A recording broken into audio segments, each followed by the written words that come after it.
सभी को good morning. मैं Jayprakash Pal, assistant professor Shri Bhagwat Prasad Singh memorial BEd college Deoghar Aurangabad. पिछली कक्षा में हम बीएड फर्स्ट ईयर सिलेबस के अंतर्गत कोर्स 5 के तहत अंडरस्टैंडिंग डिसिप्लिन एंड सब्जेक्ट के अंतर्गत हम सभी लोगों ने अनुशासन क्या है इसके बारे में चर्चा किया था। उसमें हमने ये बतलाया था कि हम सभी लोग जानते हैं किसी भी बच्चों की पहली जो पाठशाला होती है उनका घर और परिवार होता है, उनके प्रथम गुरु माता और पिता होते हैं और किसी भी बच्चे की अनुशासन की पहली जो पाठशाला घर परिवार से ही स्टार्ट होता है।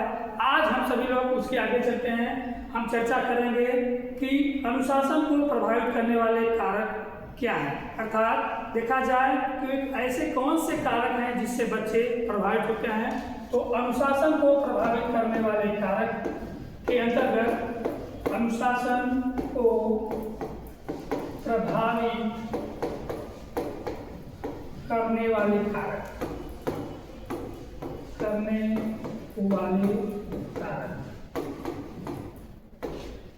देखा जाए तो विद्यालयी परिवेश में बच्चों का जो अनुशासन प्रभावित करने वाले कारक में मुख्य रूप से 2 कारक होते हैं।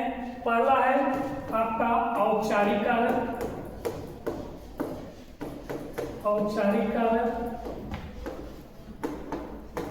दूसरा है अनौपचारिक कारक।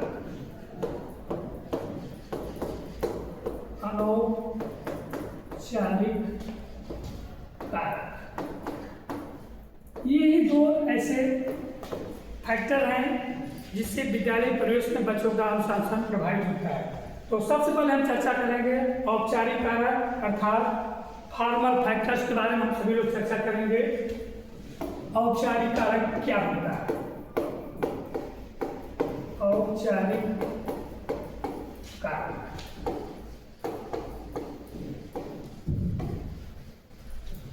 अब यहाँ पे है औपचारिक कारक। औपचारिक कारक से तात्पर्य ऐसा फैक्टर जो विद्यालय परिवेश में विद्यालय के विभिन्न गतिविधियों से बच्चों का अनुशासन प्रभावित होता है, उसे ही बोला जाता है औपचारिक कारक। इसके अंतर्गत देखा जाए तो ढेर सारे आते हैं।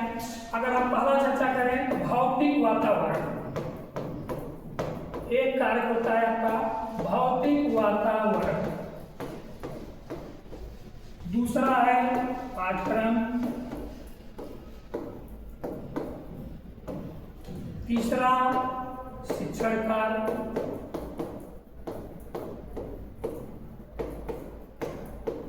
नेक्स्ट है शिक्षक का व्यवहार,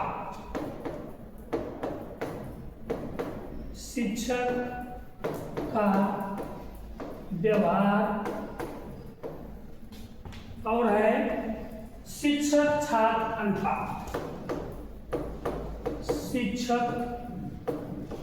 छात्र अनुपात। कभी कभी क्लास में ये बतलाया हुआ होगा कि जो शिक्षा होती है वह एक औपचारिक शिक्षा होती है और अनौपचारिक शिक्षा होती है। औपचारिक शिक्षा से तात्पर्य ये बतलाया गया है कि जिसका संबंध विद्यालय शिक्षा से होता है, अर्थात उसी प्रकार जो हमारे औपचारिक कारक जो दिख रहे हैं आपके लोग, भौतिक वातावरण, पाठ्यक्रम, शिक्षक का व्यवहार, शिक्षक छात्र अनुपात, ये ऐसे जो फैक्टर हैं जो विद्यालय परिवेश में बच्चों को प्रभावित करते हैं, ये सभी कारक आपके औपचारिक कारक करते हैं, अर्थात इन सभी का संबंध विद्यालय की विभिन्न गतिविधियों से है। उसमें सबसे पहला अगर चर्चा करें, यहाँ पे है आपका भौतिक वातावरण। भौतिक वातावरण से तात्पर्य हुआ कि जहाँ पे हम बच्चे विद्यालय में प्रवेश लेते हैं उस विद्यालय का परिवेश है, मतलब विद्यालय का वातावरण कैसा है। हम सभी लोग जानते हैं कि जब तक किसी भी घर परिवार या विद्यालय हो या हमारा समाज हो, जिस प्रकार से वातावरण होता है वहाँ का, उस प्रकार से बच्चे प्रभावित होते हैं। यहाँ पे भौतिक वातावरण की चर्चा किया जाए कि भौतिक वातावरण के अंतर्गत यहाँ के जो विद्यालय का संसाधन में सभी इसमें शामिल होता है। जैसे यहाँ पे देखा जाए, अगर विद्यालय हमारा शांत वातावरण में नहीं रहेगा तो बच्चे को अध्ययन करने में समस्या उत्पन्न हो सकती है। इसके अलावा अगर विद्यालय में जो संसाधन है हमारे, जैसे बेंच हो गया, टेबल हो गया, लाइट हो गया, प्रकाश हो गया, फैन हो गया या प्रकाश हो गया, अगर ये ऐसा नहीं रहेगा, मतलब वातावरण ठीक अनुकूल नहीं रहेगा बच्चों के अनुकूल, तो भी बच्चों को प्रभावित करता है। ये सभी आपके भौतिक वातावरण के अंतर्गत आता है। अगर देखा जाए जिस प्रकार से एक क्लासरूम है, अगर क्लासरूम में सही ढंग से प्रकाश नहीं हुआ, अर्थात अच्छे ढंग से जितने प्रकाश की आवश्यकता है, अगर हमारा क्लासरूम प्रकाश नहीं आ रहा है तो सीखने में बच्चों को कठिनाइयाँ होंगी, अर्थात अधिगम जो होगा उनका प्रभावित होगा। तो इस प्रकार से वो अनुशासनहीन के शिकार होने लगते हैं। अगर यहाँ पे व्यवस्था सही नहीं, जैसे उचित जल की व्यवस्था नहीं हो, उचित बाथरूम की व्यवस्था नहीं हो, उचित कमरेदार पंखे की व्यवस्था नहीं हो, उचितदार हवादार मतलब खिड़कियाँ ना हो, इससे भी बच्चों का अनुशासन प्रभावित होने लगता है। और ये सभी जो कारक हैं ये आप सभी के भौतिक वातावरण के अंतर्गत आता है। दूसरा जो हमारा मेन फैक्टर है वो पाठ्यक्रम है, या कहा जाता है दूसरा जो फैक्टर है यह पाठ्यक्रम है। देखा जाए पाठ्यक्रम अर्थात किसी भी लेवल का पाठ्यक्रम तैयार किया गया है, चाहे वह 6 to 8 हो, चाहे 9-10 हो, चाहे 11-12 हो, चाहे BA या BSc हो, जिस भी पाठ्यक्रम का जो निर्माण किया गया है, अगर वह बच्चों के अनुकूल नहीं किया गया है तो बच्चे भी पाठ्यक्रम से प्रभावित होते हैं। अर्थात यह भी एक फैक्टर होता है कि बच्चे भी इस पाठ्यक्रम के जरिए प्रभावित होने लगते हैं, अर्थात धीरे धीरे अनुशासनहीन के क्या होने लगते हैं, वो शिकार होने लगते हैं। अगर पाठ्यक्रम ये कहा जाता है जब भी पाठ्यक्रम का निर्माण किया जाए, बच्चों की योग्यता को ध्यान रखकर, उनकी क्षमताओं को ध्यान रखकर, उनकी रुचियों को ध्यान में रखकर पाठ्यक्रम का निर्माण किया जाना चाहिए। यदि पाठ्यक्रम का निर्माण बच्चों के अनुकूल नहीं किया गया है, अर्थात उनकी योग्यता को ध्यान में रखकर, उनकी क्षमता को ध्यान में रखकर, उनकी रुचियों को ध्यान में रखकर पाठ्यक्रम का निर्माण नहीं किया गया है, तब पर भी बच्चों का अनुशासन प्रभावित होता है। अर्थात अनुशासन को प्रभावित करने वाले कारक में पाठ्यक्रम की भी बहुत बड़ी अहम भूमिका होती है। अर्थात इससे भी बच्चों का अनुशासन प्रभावित होता है जब बच्चों के अनुकूल पाठ्यक्रम का निर्माण नहीं किया गया होता है तब। और हम सभी लोग जानते हैं कि जो पाठ्यक्रम का निर्माण होता है वह प्रत्येक लेवल पर भिन्न होता है। ये नहीं सभी स्तरों पर एक ही जैसे पाठ्यक्रम का निर्माण किया जाता है, नहीं। हम सभी लोग जानते हैं, कभी कभी देखते हैं कि जब हम स्कूली शेड्यूल पढ़ाई करते हैं, कुछ ऐसे हमारे सब्जेक्ट्स होते हैं जिसमें हम बहुत रुचि लेते हैं, ठीक, और कुछ ऐसे सब्जेक्ट्स होते हैं जिसमें हम रुचि नहीं लेते हैं। जिसमें हम रुचि लेते हैं उसको अच्छे से हम लोग पढ़ाई करते हैं, मतलब खूब मन लगा के पढ़ते हैं। और हम सभी लोग जानते हैं किसी भी व्यक्ति में या किसी भी बच्चे में जिस काम के प्रति रुचि होता है उस काम को अच्छे ढंगों से करता है, और जिस काम में रुचि नहीं होती है वो अच्छे ढंग से नहीं किया जा सकता। तो सबसे देखा जाए यहाँ पे हम एक बात बताना चाहेंगे कि आप सभी लोग भविष्य के छात्राध्यापक मतलब भविष्य के टीचर हैं। अब एक टीचर का सबसे पहला काम है अपने बच्चों में किसी भी विषय वस्तु के प्रति रुचि उत्पन्न करना। ये सबसे पहला प्राथमिकता काम होता है एक शिक्षक की। और जब हम बच्चों को किसी भी विषय वस्तु के बारे में रुचि उत्पन्न करेंगे तो कभी भी हमारी क्लास जो होगी वह अनुशासनहीन के शिकार नहीं होगी।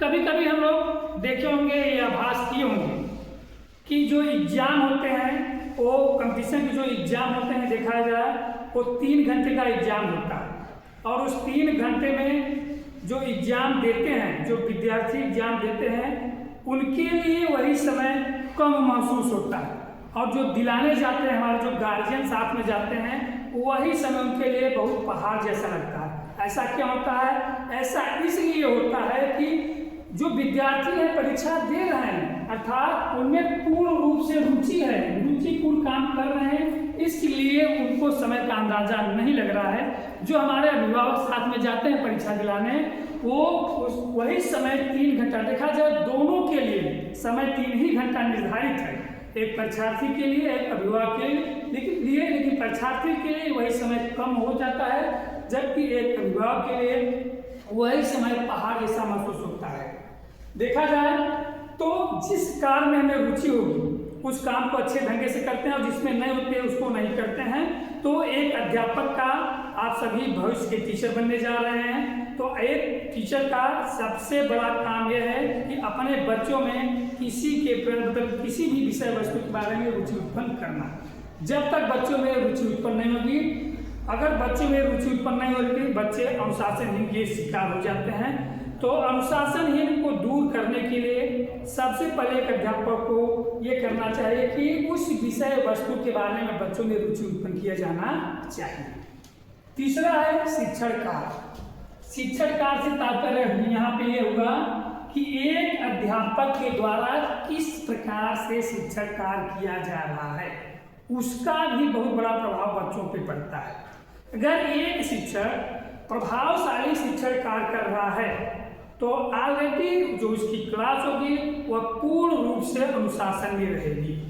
अब यहाँ पे समस्या यह उठती है कि प्रभावशाली शिक्षण कार्य क्या है। प्रभावशाली शिक्षण कार्य से तात्पर्य हुआ कि जब एक शिक्षक किसी भी विषय वस्तु पे वह उचित किसी भी विषय वस्तु से वह उचित थियरम का प्रयोग करते हुए शिक्षण कार्य कर रहा है, उचित शिक्षण विधियों के माध्यम से वह पढ़ा रहा होगा, शिक्षण विधियों के माध्यम से शिक्षण कार्य कर रहा होगा, तब यह माना जाएगा एक शिक्षक के द्वारा प्रभावशाली शिक्षण कार्य किया जा रहा है। जब एक शिक्षक प्रभावशाली शिक्षण कार्य करता है तब जो उसकी क्लास होती है वह पूर्ण रूप से अनुशासन में रहती है, अर्थात बच्चे अनुशासनहीन के शिकार नहीं होते हैं। जब प्रभावशाली शिक्षण कार्य नहीं होता है तो आप लोग देखे होंगे बच्चे अनेक प्रकार की क्रियाकलाप करना शुरू कर देते हैं।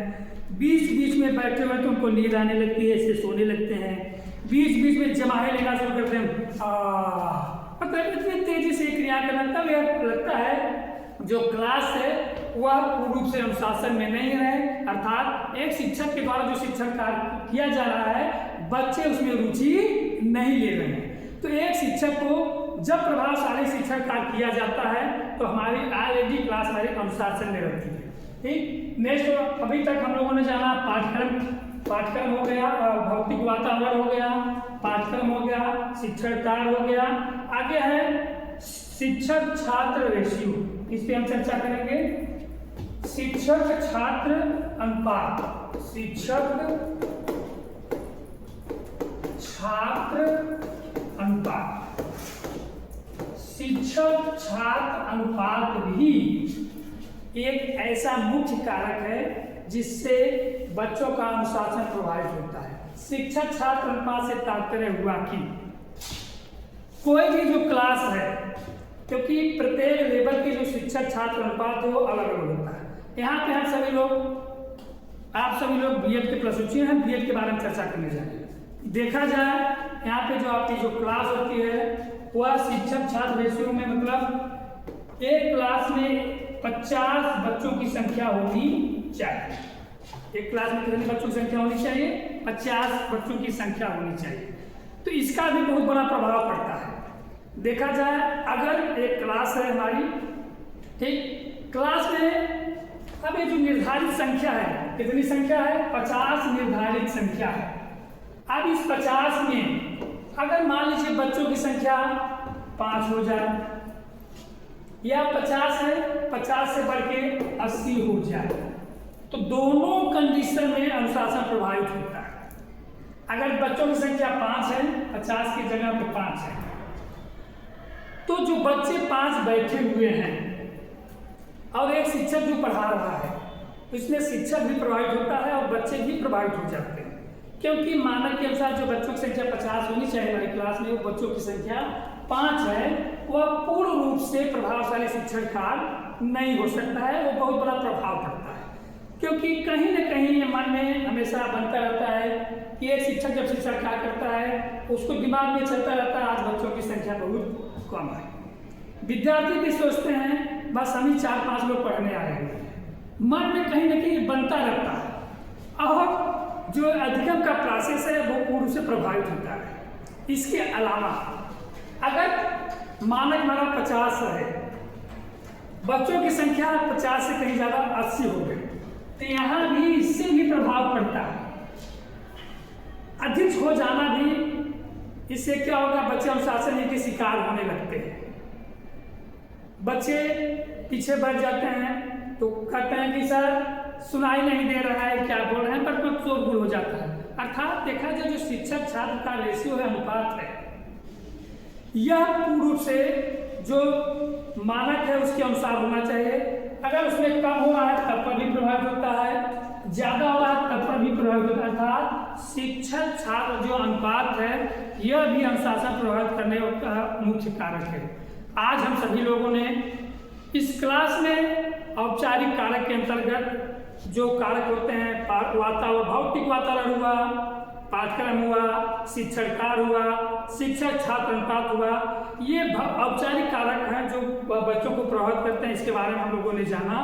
अब हम लोग नेक्स्ट क्लास में अगले दिन चर्चा करेंगे कि वातावरण का अनुशासन को प्रभावित करने वाले में जो अनौपचारिक कारक है उसके बारे में चर्चा करेंगे। धन्यवाद।